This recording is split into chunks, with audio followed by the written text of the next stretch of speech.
ආයිබෝවන් ඔයාලා හැමදෙනාටම අපි අද ඔයාලට කියන්න යන්නේ ගෙදර දරලිපේ රසට පිරිසුදුව කොත්තුවක් හදාගන්න විදිහ. ඉතින් ඔයාලා තාම අපේ YouTube channel එක subscribe කරලා නැත්නම් දැන්ම subscribe කරන්න, like කරන්න, share කරන්න. ඉතින් අපි බලමු මේකට අවශ්‍ය දේවල්. මං මේ සඳහා පාන් පිටි කිලෝ එකක් අරන් තියෙනවා. අයිස් වතුර කෝප්පයක් අරන් තියෙනවා. පොල් තෙල් අරන් තියෙනවා මේ සැඳි 4ක් පමණ. ලුණු අරන් තියෙනවා. දැන් මං පාන් පිටි වලට ඉස්සෙල්ලාම ලුණු දාගන්නවා තේ හැඳි 1/2ක් විතර. දාලා හොඳින් අතින් කලවම් කරගන්නවා. ඊට පස්සේ අපි මේකට අයිස් වතුර කෝප්පෙන් චුට්ට දමා අතින් කලවම් කරගන්න ඕනි. වතුර එකපාරම දාන්නේ නැහැ. මේ වගේ අතින් කලවම් කරන ගමන් වතුර ටික දාන්න ඕනි.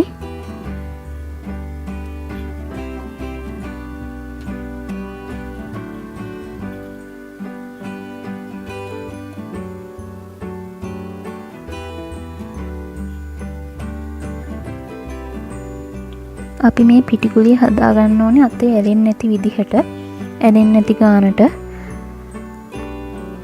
මගේ වතුර ටික නම් දැන් ඉවරයි. අපි බලමු තව වතුර අවශ්‍ය වෙයිද කියලා.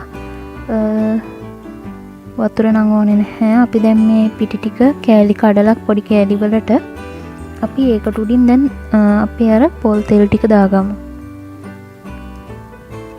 පොල් තෙල් ටික ඔක්කොම දාන්නේ නැහැ. අපි ටිකක් ඉතුරු කරගන්නවා අන්තිමට අපිට අවශ්‍ය වෙන නිසා. ඊට පස්සේ අපි මේ වගේ හොඳට පිටිකුලිය අනා ගන්න ඕනේ.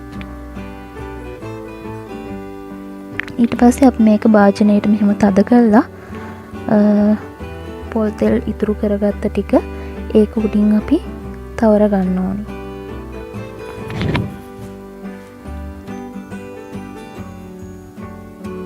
මේ විදිහට පිටිකුලිය වටේට හොඳින් තෙල් ටික ගා ගන්න ඕනේ. ඊට පස්සේ අපි මේක පැය 2ක් විතර හොඳට වහලා තියන්න ඕනේ හුලං වදින්න නැති වෙන්න. මේ විදිහට මම ලන්ච් එකකින් වහනවා. ඊට පස්සේ අපි බලමු දැන් පැය 2කට පස්සේ කොහොමද කියලා අපේ පිටිකුලිය. අපි එරලා බලමු. මේ තියෙන්නේ අපි අනාගත පිටිකුලිය. මේ වගේ හොඳට මෙලෙක් වෙලා තියෙන්න ඕනි.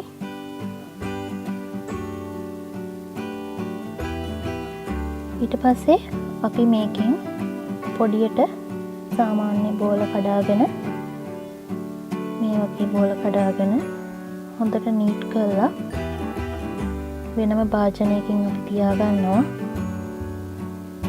ගොඩාක් ලොකු බෝල ගන්නෙ නැහැ. සාමාන්‍ය බෝල.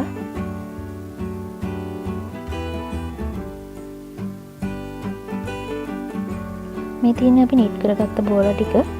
අපි ආයිත් ඒ බෝලවල හොඳින් තෙල් තවර ගන්න ඕනේ. තෙල් තවර ගන්න ගමන් ඒක හොඳට නීට් කරගෙන ආයිත් වෙනම භාජනයකින් තියන්න ඕනේ. මේ වගේ අපි හැම බෝල එකම තෙල් ගාගෙන නීට් කරලා වෙනම භාජනයකට දානවා මෙහෙම. මේ බලන්න මෙහෙමයි නීට් කරන්නේ. එතකොට ලස්සනට බිත්තරයක් වගේ ඒක මේ තියෙනවා. අපි ආයිත් පැයක් පමණ මේ ටික වහලා තියෙනවා. වහලා තියලා ආයිත් බලමු පැයකට පස්සේ කොහොමද කියලා. මේ තියෙන්නේ අපි හදාගත්ත පිටි බෝල ටික. හොඳට මෙලෙක් වෙලා තියෙන්නේ. අපි දැන් තැටියකට පොල් තෙල් දාලා පොල් තෙල් තවරගෙන මේ බෝල හොඳින් තුනී කරගමු. දැන් මේක හොඳට මෙලෙක් වෙලා තියෙන නිසා ඇදෙනවා හොඳට. මේ වගේ අපි හොඳට ඇදලා තුනීවට කඩදාසි පොලයක් තරමට වගේ අපි මේක තුනී කරගන්න ඕනි. සමහර වෙලාවට අපි මෙහෙම නීට් කරනකොට තුනී කරනකොට ඉරෙනවා ඒවා. ඒක එච්චර ප්‍රශ්නයක් නෙමෙයි. අපි මේවා කපා ගන්නයි ගන්නෙ. මේ වගේ තැටියක් හොඳට රත් වුණාට පස්සේ අපි ඒකට අපේ පරාට එක දාගන්නවා. ඊසේ තප්පර 10ක් 15ක් විතර තියලා නැවතත් අනිත් පැත්ත හරවලා මේ වගේ අපි පරාට එක බා ගන්නවා. තව එකක් හදලා පෙන්නන්නම් මම ඔයාලට. මෙහෙම අල්ලෙන් හදනවා නම් ඔයාලට ගොඩක් ලේසි, තුනී වෙනවා හොඳට. අනික ඉරෙනවත් අඩුයි. මේ වගේ තුනී කරගන්න.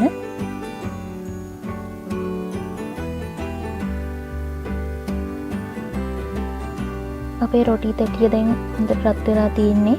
අපි ඊළඟ රොටියත් මෙහෙම දාගන්නවා පරාට එක. දාලා ඉක්මනටම අනිත් පැත්ත අරව ගන්න ඕනේ. ගොඩක් කළු වෙන්න දෙන්නේ නැහැ මේක. මේ වගේ ඉක්මනට බා ගන්නවා. මේ තියෙන්නේ අපි හදාගත්තේ වගේ පරාට ටික. මේක ඉරනකොට බලන්න ගොඩක් තුනී පත්තර කොලයක් වගේමයි. ඔයාලත් මේ වගේ හදලා බලන්න. මේ තියෙන්නේ ඒ වගේ. ඊට පස්සේ අපි දැන් මේක කොත්තු වලට හදන නිසා අපි මේක කපා ගන්න හදන්නේ පොඩියට. මේ වගේ පරාට ටික තියලා මම කටින් බෝඩ් එකේ තියාගෙන මේ විදිහට කපා ගන්නවා. ගොඩක් මහතර නැතුව සාමාන්‍ය ගානට අපි පටි කපා ගන්නවා මේ වගේ.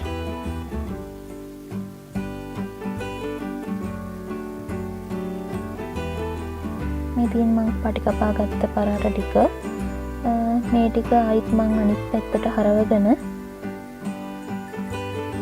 පොඩියට කපා ගන්න ඕනි.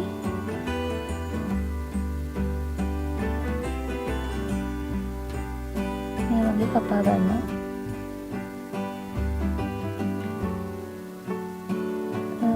මේ බලන්න ඕගොල්ලෝ මේක මම පොඩි කොටු සයිස් එකට තමයි කපා ගන්නෙ. පොඩි කොටු.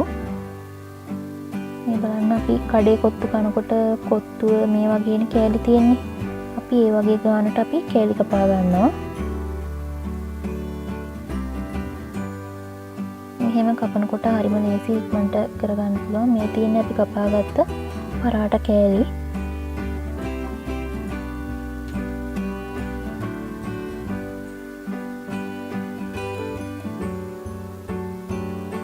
ඊට පස්සේ මේ විදිහට කපාගත්ත කෑලි ටික පැත්තකින් තියලා අපි දැන් තාච්චියක් ලිපේ තියාගන්නවා. තාච්චිය හොඳින් රත් වුණාට පස්සේ අපි ඒකට තෙල් දාගන්නවා. තෙල් දාගෙන මම මේකට ඉඟුරු සුදු ලුණු කරපිංචා හොඳින් තලාගත්ත ටික මෙහෙම දානවා මේකට තෙල් ටිකට. දාලා හොඳින් බැදීගෙන එනකොට කලවම් කරගන්න ඕනි හොඳට. ඊට පස්සේ මේ ටික හොඳින් බැදීගෙන එනකොට මට මේකට තෙල් මදි වගේ මම නැවතත් තෙල් ටිකක් දාගෙන මොකද අපි මේකට තව බිත්තර දාන්න ඕනි. නැවතත් මම මේකට තෙල් ටිකක් දාගන්නවා. ඒ තෙල් ටිකට මම බිත්තර ගෙඩි දෙකක් කල්ලා දාගන්නවා. මම ඒකට ලුණු කුඩු ටිකක් ඉහ ගන්නවා.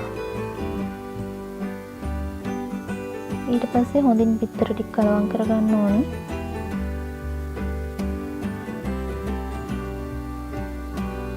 දැන් මේකට ගම්මිරිස් කුට්ටිකුත් අපි උඩින් ඉහාගමු. එතකොට බිත්තර කැවෙනකොට පිලි රහ එන්නේ නැහැ. මේ වගේ ගම්මිරිස් එකතු කරලා කලවම් කරලා බිත්තරත් අපි ටිකක් වැද ගන්න ඕනි. ඊට පස්සේ සුදු ලුණු ටිකට කලවම් කරලා අපි මේකට දැන් උඩින් කැරට් ටික දාගමු. කැරට් දාගෙන ඒ ටිකත් කලවම් කළා අපි ගින්දර ටිකක් වැඩිපුර තියාගමු මේ වෙලාවේ.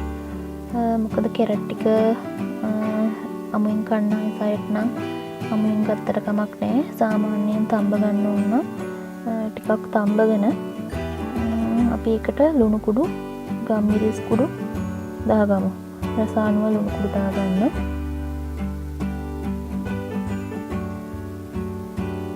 ඊට පස්සේ ඒක හොඳින් කලවම් කළා. මම මේකට චිකන් දානවා. චිකන් කොත්තුවක් තමයි මම අද හදන්නේ.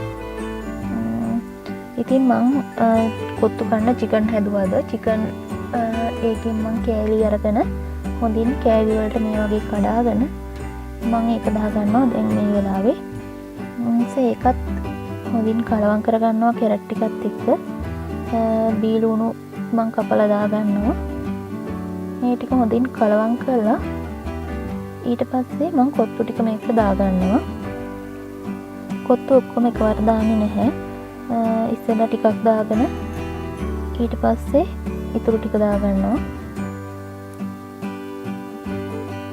එහෙම ටිකක් දාගෙන මම ඒ ටික හොඳින් කලවම් කරගෙන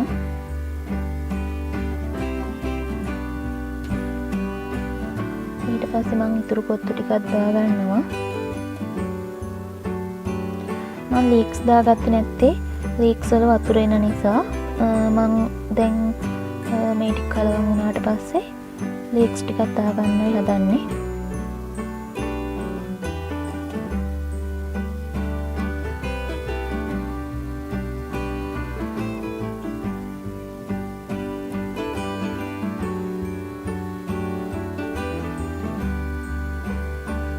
මේ වගේ හොඳින් කලවම් කළා මම ඊළඟට කොත්තු කන්න හදපු චිකන් හොදි එක ඒකෙන් මම මේකට වෙනම ටිකක් අයින් කරගත්ත කොත්තු එකට මේ වගේ කොත්තු එකට අපි චිකන් හොදි දාගන්නවා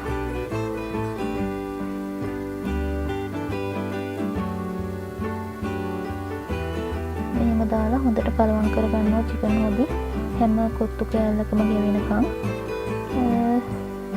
මේ වගේ දැන් අපේ කොත්තුව හදලා ඉවරයි ඉතින් ඔයාලත් මේ වගේ ගෙදරදී රසමරස කොත්තුවක් හදාගෙන කන්න ආස නම් ඔයාලත් මේ විදිහට හදලා බලන්න හරිම රසයි කඩේ කොත්තු වලට වඩා කඩේ ජරාව කනවට වඩා මෙහෙම ගෙදර හදලා කන කොත්තු හරිම රසයි වගේම පිරිසුදුයි ඉතින් මේ තියෙන්නේ අපි ගෙදර හදාගත්ත චිකන් කොත්තු එක ඔයාලත් බලන්න ඉතින් උත්සාහ කළා චිකන් හොදි එකක් මං අද හදාගත්තා කොත්තු කන්න අනිවාර්යෙන් චිකන් හොදිය ඕනේ මේ තියෙන මං හදාගත්ත චිකන් හොදි එක ඉතින් නැවත මේ වගේ අලුත් වීඩියෝ එකකින් හම්බ වෙමු ඔයාලා මගේ වීඩියෝ එකට කැමති නම් මාව subscribe කරන්න bell icon එකත් click කරන්න like කරන්න share කරන්න